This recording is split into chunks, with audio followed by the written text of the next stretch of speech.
திருச்செந்தூரில் யானை தாக்கி உயிரிழந்த இருவரின் உடல்கள் அவர்களது உறவினர்களிடம் ஒப்படைக்கப்பட்டிருக்கின்றன. திருச்செந்தூரில் யானை தாக்கி யானை பாகன் மற்றும் அவரது உறவினர் உயிரிழந்தனர். இந்நிலையில் அவர்களது உடல்கள் உறவினர்களிடம் ஒப்படைக்கப்பட்டிருக்கின்றன. கூடுதல் விவரங்களை வழங்க செய்தியாளர் சுடலை மணிச்செல்வன் இணைந்திருக்கிறார். கூடுதல் விவரங்கள் என்ன சுடலை மணிச்செல்வன்? நிச்சயமா பொங்கலி, நேற்றைய தினம் திருச்செந்தூர் கோயில் யானை மிதித்து பாகன் மற்றும் அவரது உறவினர் இறந்த சம்பவம் என்பது பெரும் பரபரப்பை ஏற்படுத்தியிருந்தது. இந்த நிலையில் தற்போது இந்த யானை பாகன் மற்றும் அவரது உறவினர்கள் இறந்த இருவரது உடல்களும் உறவினர்களிடம் ஒப்படைக்கப்பட்டிருக்கிறது. அதாவது தூத்துக்குடி மாவட்டத்தில் திருச்செந்தூர் என்பது அறுபடை வீடுகளில் 2ஆம் படை வீடாக விளங்குகிறது.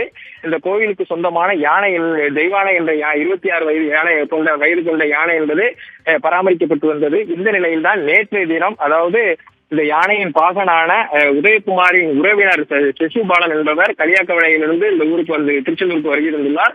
அப்போது எதிர்பாராத விதமாக யானையுடன் செல்ஃபி எடுக்க முயன்ற போது யானை தாக்கி அவர் உயிர் வைக்கிறார். தடுக்க சென்ற பாகனான உதயகுமாரும் இந்த சம்பவத்தில் உயிரிழக்கிறார். 2 பேரின் உடல்களும் திருச்செந்தூர் அரசு மருத்துவமனைக்கு பிரேத பரிசோதனைக்காக கொண்டு வரப்பட்டிருக்கிறது. இன்று மதியம் சுமார் 11 மணிக்கு மேல் இருவரது உடல்களும் பிரேத பரிசோதனை என்பது தொடங்கியது.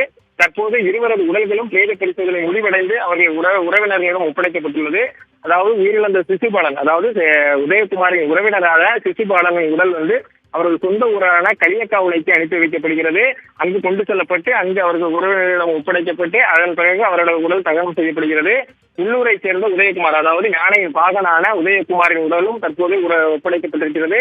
இருவரது உடல்களுக்கும் கோவில் நிர்வாகத்தினர் மற்றும் கோவில் அறங்காவலர் குழு தலைவர் தக்காரன் அழைக்கப்படும் அறங்காவலர் குழு தலைவர் அருள்முருகன் மாலை அணிவித்துள்ளார். அதே போல் அவருடன் பணியாற்றிய, அதாவது உதயகுமாருடன் பணியாற்றிய பணியாளர்களும் தற்போது அவர் இறந்த இருவரது உடல்களுக்கும் மாலை அணிவித்து மரியாதை செலுத்தி வருகின்றனர்.